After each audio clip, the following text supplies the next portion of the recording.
সবাই যখন মৃত্যুটাকে ভীষণ ভয় পায়, আমি তখন হাসতে হাসতে আল্লাহর কাছে ভীষণ সন্তুষ্টি নিয়ে পৌঁছতে চাই যে আমি একটা ন্যূনতম ওই জীবনটা লিড করতে পারলাম, যে আমি একটা ইনসাফের হাসি নিয়ে আমি আমার আল্লাহর কাছে পৌঁছতে চাই। সুতরাং আগামী 50 বছর বাঁচলাম, কোনো ইম্প্যাক্ট তৈরি হলো না আমারে দিয়ে, দেশের জন্য, রাষ্ট্রের জন্য, উম্মার জন্য, জাতির জন্য। কিন্তু আমি ধরেন 5 বছর বাঁচলাম, সেটার মধ্য দিয়ে যদি আগামী 50 বছরের ইম্প্যাক্ট তৈরি হয়, তাহলে অনেকদিন বেঁচে থাকায় কি সাফল্যের বলেন? শহীদ প্রেসিডেন্ট জিয়াউর রহমান কয়টা দিন বেঁচেছেন, কিন্তু ভাবেন আজকে পর্যন্ত উনি আমার অনুপ্রেরণা। হাঁটতে হাঁটতে আমার পা ফুলে যায়। আমি, আমার টিম সেদিনকে ব্যাগের মধ্যে জুতো নিয়ে তারপরে একটা শপিং মলে ঘুরছিলাম, মানে পা ফুলে গেছে, পা জুতোয় ঢুকাতে পারছিলাম না। তো জিয়াউর রহমানের একটা ওনার গল্প মনে পড়ছিল, যিনি মাইলকে মাইল যখন হাঁটতেন ওনার সাথে স্টাফদের পা ফুলে যেত, কিন্তু ওনার তো আর্মি ট্রেনিং আছে। তখন তাকে বলতো যে স্যার আপনার তো আর্মি ট্রেনিং, আমরা তো আর পারি না। এই জন্য ওনাকে মানুষ রাখাল রাজা বলতো। তা আমরাও সারা বাংলাদেশের 56,000 বর্গমাইলে হাঁটতে চাই, আমরা ইনসাফের চাষাবাদ করতে চাই, একটা স্বাধীন সার্বভৌমত্বের সততার বাংলাদেশ তৈরি করতে চাই। আল্লাহ যে কয়দিন হায়াতে রাখবেন এই লড়াইটা করব। যেদিন নিয়ে যাবেন আমি স্বপ্ন দেখে যেতে চাই, আমি আমাদের এমন টিম, আমি আমার সন্তানকে রেখে যেতে চাই, আমার মৃত্যুর পরে যেন এই লড়াই বন্ধ না হয়, এই লড়াই যেন বাংলাদেশে কিয়ামত পর্যন্ত জারি থাকে।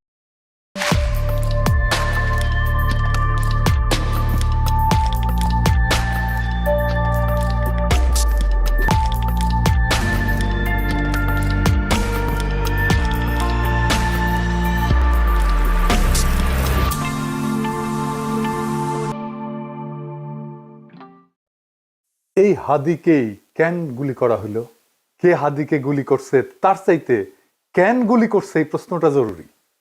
হাদি বর্ষা বিপ্লবের মধ্যে দিয়ে গড়ে ওঠা তরুণ এবং বিপুল সম্ভাবনাময় এক রাজনৈতিক নেতা।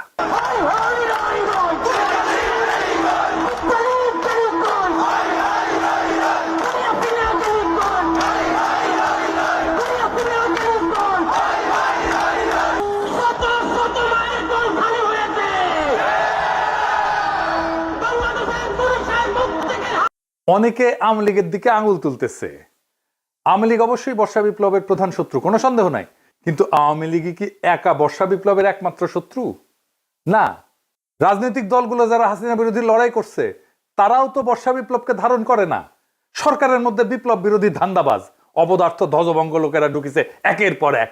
প্রফেসর ইউনূস নিজের বউয়ের ডাক্তাররা ঢুকাইছে মন্ত্রী পরিষদে, বন্ধুর পোলারে ঢুকাইছে, তার গ্রামীণ ব্যাংকের লেসপেন্সার সব ঢুকাইছে, পলিটিক্যাল পার্টিগুলো তাদের নিজেদের লোকদেরকে ঢুকাইছে, এবং বেশিরভাগই অপদার্থ। না আছে এদের ম্যানেজমেন্ট স্কিল, না আছে পলিটিক্যাল নলেজ, না আছে সদিচ্ছা, না আছে শরীরে জোর। আওয়ামী লীগ অস্ত্র কিনে সশস্ত্র যুদ্ধের ডাক দিছে, অস্ত্র কিনে যুদ্ধ করার কথা ঘোষণা দিছে, একবার না বারবার জেনেভায় যায় প্রকাশ্যে দিছে। দেখেন একের পর এক দেখান এইটা সেন। হোয়াটএভার ইট ইজ, আমাদের কথা হচ্ছে যে আমাদের এই সংগ্রাম লড়াই অব্যাহত রাখতে হবে, এই এদেরকে এখান থেকে উৎখাত করতে হবে। আর আমি সবসময় পার্সোনাল ক্যাপাসিটিতে একটা কথা বলি, সেটা হচ্ছে যে সশস্ত্র সংগ্রাম ইজ দ্য অ্যান্সার। হয়তোবা বাংলাদেশ আওয়ামী লীগ এই নীতিতে হয়তো এখনো যায়নি, কিন্তু ব্যক্তিগতভাবে আমার ক্যাপাসিটি হচ্ছে যে we have to take up arms এবং we have to resist ourselves, because আমাদেরকে খুন করছে, আমাদেরকে পাল্টা লড়াই অব্যাহত করতে হবে, এবং এটাই হচ্ছে আমাদের স্ট্যান্ড। আমার কাছে মনে হয় ব্যক্তিগতভাবে আমার স্ট্যান্ড। দেখেন আর একটা দেখান, অস্ত্র হাতে নেওয়া ছাড়া, গেরিলা যুদ্ধ ছাড়া এই রাজাকারদের বিরুদ্ধে জেতা যাবে না। আমি আবারও আপনাকে বলি যে সশস্ত্র সংগ্রাম, গেরিলা প্রস্তুতি, এগুলো আমাদের জন্য জরুরি এবং সেটা আমাদেরকে ভাবা শুরু করা উচিত। আমি মনে করি বাংলাদেশ আওয়ামী লীগের এসব পুতু রাজনীতি করার সুযোগ নাই। আমরা দেখব যদি ভালোই ভালোই কাজ হয় হবে, কিন্তু দেশ যদি এইভাবে পাকিস্তানের দিকে চলে যেতে থাকে, সশস্ত্র সংগ্রাম এবং আমাদেরকে এই গেরিলা সংগ্রাম বা আরেকটা মুক্তিযুদ্ধ ছাড়া আমাদের কোন রাস্তা নাই। এবার আর একটা দেখান, আমরা করতে হইলে এইখান থেকে পয়সা উঠান, আর যারা মন্ত্রী মিনিস্টার আসল বিদেশ তারাকে বলেন পয়সা দিবার জন্য, আমরাও পয়সা দিব। অস্ত্র কিনতে হবে, আমরা যুদ্ধ করতে হবে মাঠে।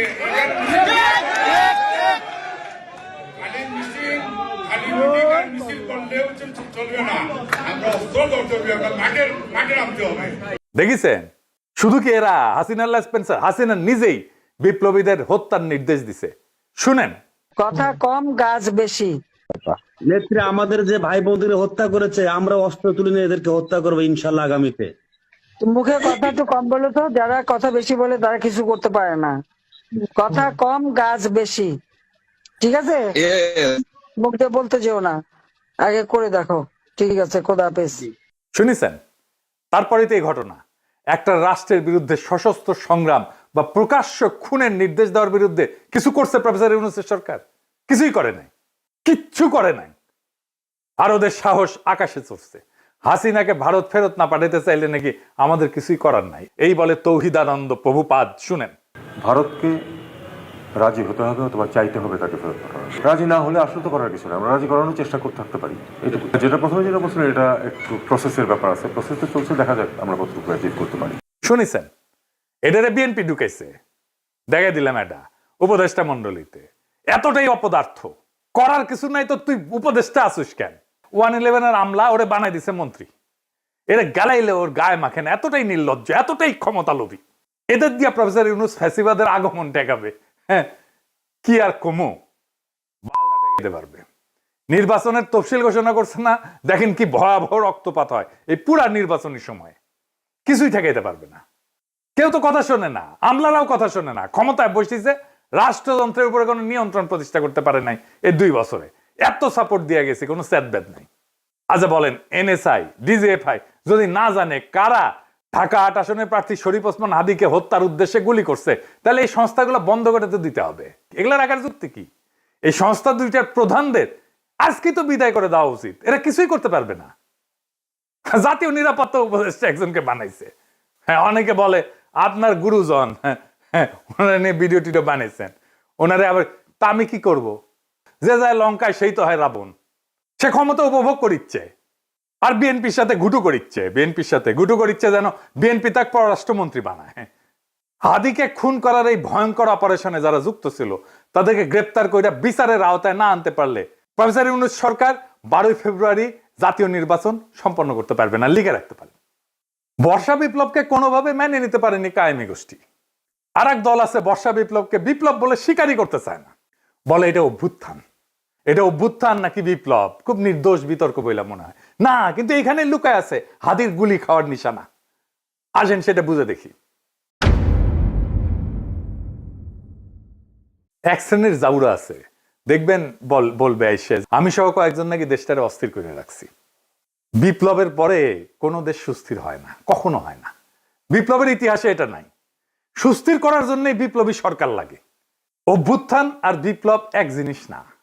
আমি যদি বাঘরে বিলাই ভেবে ম্যানেজ করি তাহলে বাঘ বাঁচবে নাকি বিলাইয়ের সার্ভিস আদর পাবো আমি? কোনোটাই তো হবে না। এই বিপ্লব না অভ্যুত্থান, এই জিনিসটা বুঝার ভুলের এই খেসারত জাতিকে দশকের পর দশক দিতে হবে। আমি বলে দিলাম, আমি পরিষ্কার করে বুঝাই বলি কেন অভ্যুত্থানের পরে দেশ দ্রুত স্বাভাবিক হয় আর কেন বিপ্লবের পরে দেশ দীর্ঘদিন অস্থির থাকে এবং কেন বিপ্লবের সঙ্গেই প্রতি বিপ্লব জন্ম নেয় কিন্তু অভ্যুত্থানের পরে প্রতি বিপ্লব জন্ম নেয় না। আসেন সেই জিনিসটা বুঝে দেখি। অভ্যুত্থান মানে কি? অভ্যুত্থান মানে ক্ষমতার হস্তান্তর, রাষ্ট্রের রূপান্তর না। ক্ষমতা এক হাত থেকে আর এক হাতে যাবে, রাষ্ট্র বদলাবে না। অভ্যুত্থানে বদলায় কে শাসন করবে, কিন্তু বদলায় না রাষ্ট্রের কাঠামো, আইন, আদালত, ব্যুরোক্রেসি, সেনাবাহিনী, তার কর ব্যবস্থা, আন্তর্জাতিক চুক্তি। এই জন্যই আমরা ভারতের সাথে হাসিনার কর চুক্তি বাতিল করতে পারি নাই। এই কারণে অভ্যুত্থানের পরদিন ব্যাংক খুলে যায়, অফিস চলে, পাসপোর্ট ইস্যু হয়, কোর্ট বসে, বিদ্যুৎ আসে, রাষ্ট্র কাজ করে। কারণ রাষ্ট্র তখনও জীবিত থাকে, শুধু চালক বদলায়। আর 2024 বর্ষা বিপ্লবে কি হয়েছে এটা চিন্তা করে দেখেন। থানা ফাঁকা হয়ে গেছে, পুলিশ নাই, পালায় গেছে। আদালত ফাঁকা হয়ে গেছে, বিচারপতিরা পালায় গেছে, প্রধান বিচারপতি সহ। হয় নাই?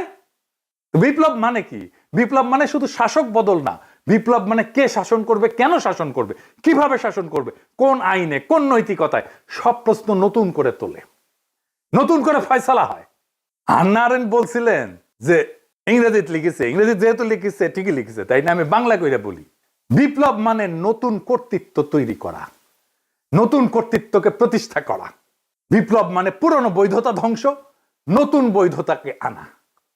নতুন বৈধতা আনতে হয় বিপ্লবী সরকার দিয়া। সে বিপ্লবী সরকার যদি আপনি না করেন, আপনার বৈধতা, আপনার কন্ট্রোল, আপনার নিয়ন্ত্রণ, আপনার অথরিটি দাঁড়ায় না। প্রফেসর ইউনূসের অথরিটি দাঁড়ায়নি, এই জন্যই দাঁড়ায়নি। কেন হয় প্রতি বিপ্লব হয় বিপ্লবের পরে? কারণ বিপ্লব কাউকে না কাউকে বলে তোমার দর্শন ভুল, তোমার আদর্শ ভুল, তোমার বিশ্বাস ভুল, তোমার সম্পত্তি অবৈধ, তুমি দেশের শত্রু, তুমি জনগণের শত্রু। তাই যখন কেউ সব হারায় তখন সে লড়াই করে।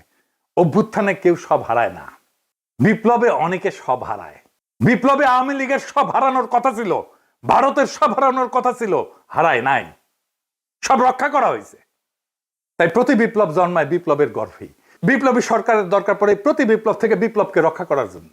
ইতিহাসে দেখেন, ইতিহাস কি বলে, শ্রীলঙ্কা তো প্রেসিডেন্ট পাশে দখল করে ফেলছিল না জনতা, ওইটা অভ্যুত্থান ছিল, দেশটা সুস্থির হইতে সময় লাগেনি। নেপালও কি হয়েছে, তাই হয়েছে না, নেপাল সুস্থির হয়ে গেছে না, সময় লাগেনি, কারণ ওইটাও অভ্যুত্থান ছিল। বাংলাদেশ সুস্থির হচ্ছে না কেন? কারণ আমরা সেই গুরুত্বপূর্ণ সত্যটা এড়াই গেছি যে বাংলাদেশে একটা বিপ্লব হয়েছে এবং বিপ্লবের পরে অস্থিরতা থাকে, সেটাই স্বাভাবিক। কিন্তু সেই অস্থিরতা কতদিন থাকবে সেটা নির্ভর করে একটাই বিষয়ের উপরে, নতুন সরকার কতটা পূর্ণাঙ্গভাবে বিপ্লবী। আমরা সেটাকেই বলছিলাম বিপ্লবী সরকার। ইতিহাসে যেই সরকার বিপ্লবের ম্যান্ডেট নিয়ে, বিপ্লবী কর্মসূচি নিয়ে স্পষ্টভাবে পুরানো রাষ্ট্র ভেঙে নতুন রাষ্ট্র করে, সেখানে অস্থিরতা তুলনামূলকভাবে কম সময় দূর হয়ে যায়। কারণ সেখানে থাকে ক্ষমতা স্পষ্ট কেন্দ্র, আদর্শিক এবং রাজনৈতিক পরিচ্ছন্নতা। আর এইখানে না ঘরকা না ঘাটকা, বলে রাষ্ট্র সংস্কার করব, আর সব পুরানো কিছু সবকিছু রেখে দিচ্ছে। রাশিয়ায় 1917 সালে বিপ্লব হয়েছে, অস্থিরতা ছিল কিন্তু দ্রুত নিষ্পত্তি করে ফেলছিল বলশেভিকরা। অস্থিরতা দীর্ঘ হয়নি, যুদ্ধ ছিল কিন্তু দ্বিধা ছিল না। চীনেও কমিউনিস্ট সরকার পুরনো রাষ্ট্রের সঙ্গে আপোষ না করে নতুন রাষ্ট্র গড়ে তোলে। এইটাই বিপ্লবী চরিত্র, দ্রুত রাজনৈতিক স্থিতিশীলতা এনে দেয়। ভিয়েতনামও একই কথা। কর্তৃত্ব প্রতিষ্ঠা করতে হয় বিপ্লবী শক্তিকে। অন্যদিকে সরকার যেখানে না ঘরকা না ঘটকা, আধা বিপ্লবী, পুরানা এলিট আর নতুন শক্তির মধ্যে দোদুল্যমান, সেখানে অস্থিরতা লম্বা হয়। তাই হয়েছে প্রফেসর ইউনূসের সরকারে, পুরনো এলিট আর নতুন শক্তির একটা কোয়ালিশন হয়েছে। ফ্রান্সে বিপ্লব হয়েছে 1789 সালে। এরপরে দশক ধরে অস্থিরতা চলছে। মূল কারণ ছিল বিপ্লবের প্রশ্নে স্পষ্ট সিদ্ধান্তের অভাব। অর্থাৎ সমস্যাটা বিপ্লব না, সমস্যাটা হইল অসম্পূর্ণ বিপ্লব, বিপ্লবের পরে কর্তৃত্ব প্রতিষ্ঠা না করা। প্রফেসর ইউনূস কর্তৃত্ব প্রতিষ্ঠা করতে পারে নাই, আমাদের অনেক সাপোর্ট সত্ত্বেও। যত বেশি বিপ্লবী সরকার হয় তত দ্রুত ক্ষমতার প্রশ্ন মীমাংসিত হয়, তত দ্রুত দেশ স্থিতিশীল হয়। বিপ্লবকে যে থামায় দেয় যায় সরকার, অস্থিরতা তার পিছু ছাড়ে না, প্রফেসর ইউনূসেরও পিছু ছাড়বে না। কিন্তু বিপ্লব যে সম্পূর্ণ করে, স্থিতিশীলতার তার অনিবার্য ফল। আজকের অস্থিরতা, অরাজকতা সবকিছুর দায় ওই ছাত্রদের, যারা প্রফেসর ইউনূসের সরকার বানাইছে। এডিটর সাহেব, প্রফেসর ইউনূসের পেছনে ছাত্রদের ছবিটা দেখান, কারা কারা আছে। এই সব কয়টার দায়িত্ব এটা, এরাই প্রফেসর ইউনূসের সরকার বানাইছে। এই দায় নিতে হবে, ছাত্রদেরকে নিতে হবে, ওয়াকারকে নিতে হবে, রাজনৈতিক দলকে নিতে হবে, আসিফ নজরুলকে নিতে হবে, যারা এই সরকার গঠন করছে, সবার এটা দায়। এখন শেষ প্রশ্ন, কেন হাদি গুলি খায়, অন্য কেউ না? এর কারণ হাদি শুধু জুলাই বিপ্লবী না, হাদি একজন আপাদ মস্তক ভারতীয় আগ্রাসন বিরোধী। ভারতীয় আগ্রাসন বিরোধী হয়ে বাংলাদেশে বাইসা থাকাটা মুশকিল। প্রেসিডেন্ট হইলেও বাইসা থাকা যায় না। জিয়ারে মরতে হয়েছে না, ইলিয়াস আলীকে মরতে হয়েছে না, সালাউদ্দিন কাদের চৌধুরীকে মরতে হয়েছে না, জামাত নেতাদেরকে মরতে হয়েছে না, আবরারকে মরতে হয়েছে না, হাদিকে নিয়ে কম কুৎসা রটনা করা হয়েছে। দেখেন এই মালটাকে চিনতে পারেন কিনা দেখেন। জুলাই গণ অভ্যুত্থানে হাদির অবদান কি দেখতে হবে না? এই গণ অভ্যুত্থানের সময়ে, গণ অভ্যুত্থানের পরেও হাদি নামে কাকে মানুষ চিনত না। বাংলাদেশের সংকটে হাদিকে এদেশের মানুষ পায়নি। বাংলাদেশ যখন কাঁদছিল, বিপদে পড়েছিল, যখন রক্ত ঝরছিল, তখন হাদিরা সিনা টান টান করে দাঁড়ায়নি। তখন কিন্তু মির্জা আব্বাস ভাইরা দাঁড়িয়েছিল, তাদের হাজার হাজার কর্মীরা এখানে অবদান রেখেছে, লড়াই করেছে। শুনেছেন এই বাটপারকে বিএনপি কোলে তুলে রাখে। বিএনপি যা যা করতে পারে না, বলতে পারে না, এই বাটপারকে দিয়ে করায় আর বলায়। এটা বিএনপির মাস্তান, এটা বিএনপির ভার্চুয়াল মাস্তান। হাদিকে নাকি সে মাঠে দেখে নাই।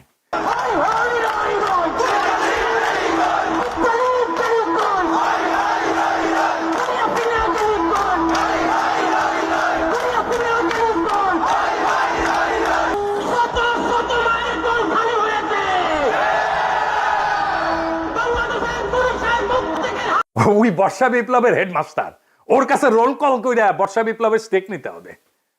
ওরে কিছু বললে বিএনপির বুদ্ধিজীবী ডাক্তার জাহেদ পর্যন্ত সেট করে ওঠে, কাইন্ডে শেষ হয়ে যায়। এই এপিসোড যখন রিলিজ হবে তখন হাদির ঠিক কি অবস্থা থাকবে আমি জানি না। এখনো পর্যন্ত হাদি ভালো আছে। হাদির কথায় আপনারা বারে বারে মৃত্যুর কথা আসতো, শহীদ মৃত্যুর কথা আসতো। আমরা তার এইরকম একটা কথা শুনেই এপিসোডটা শেষ করব। কিন্তু একটা কথা আপনাদেরকে স্পষ্ট করে বলে যেতে চাই, জুলাই বিপ্লবকে বিজয়ী করা ছাড়া আমাদের সামনে আর কোনো রাস্তা খোলা নাই। প্রফেসর ইউনূস বিপ্লবকে লক্ষ্যভ্রষ্ট করেছে। আমরা আবার সেই বিপ্লবকে সম্পন্ন করব, বিজয় করব। প্রয়োজনে আবার এক নদী রক্ত পাড়ি দেব, কিন্তু বিজয় নিয়ে ঘরে ফিরবো ইনশাল্লাহ। ইনকিলাব জিন্দাবাদ। মন খারাপ হয় যে আল্লাহ যদি আমাকে কোনোদিন নিয়েও যায়, তো এই যে ছেলে মেয়েগুলো, মানে আমি আল্লাহর কাছে সবসময় দোয়া করি, আপনি জানেন যে আমার আল্লাহ একটা সন্তান দিছে, 3 মাস ওর বয়স। আমার বাচ্চাটা তো আমি 3 মাসে 30 মিনিটও কোলে নিতে পারি নাই। তো আমার ওয়াইফ খুব মাঝে মধ্যে আর কি মজা করে বাচ্চারে বলে যে ইনকিলাব মঞ্চের মুখপাত্র তোমার সাথে দেখা করতে আসছে।